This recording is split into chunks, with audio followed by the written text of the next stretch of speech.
రక్తంలో 3 రకాల కణాలు ఉంటాయి. అవి ఎర్ర రక్త కణాలు, తెల్ల రక్త కణాలు మరియు రక్త ఫలకికలు. రక్త పరిమాణంలో ఎర్ర రక్త కణాలు ఆక్రమించిన శాతాన్ని హెమాటోక్రిట్ విలువ అని అంటారు.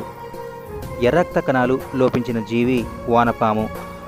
అయినా దీని రక్తం ఎర్రగా ఉండడానికి కారణం హిమోగ్లోబిన్ ప్లాస్మాలో కరిగి ఉండడం.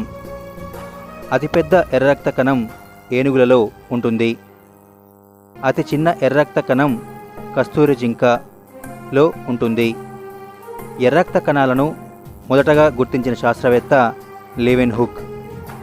ఈ ఎర్ర రక్త కణాల సంఖ్య పురుషులలో 1 క్యూబిక్ మిల్లీలీటర్ రక్తంలో 5 మిలియన్లుగా మరియు స్త్రీలలో 1 క్యూబిక్ మిల్లీలీటర్ రక్తానికి 4.5 మిలియన్లుగా ఉంటాయి.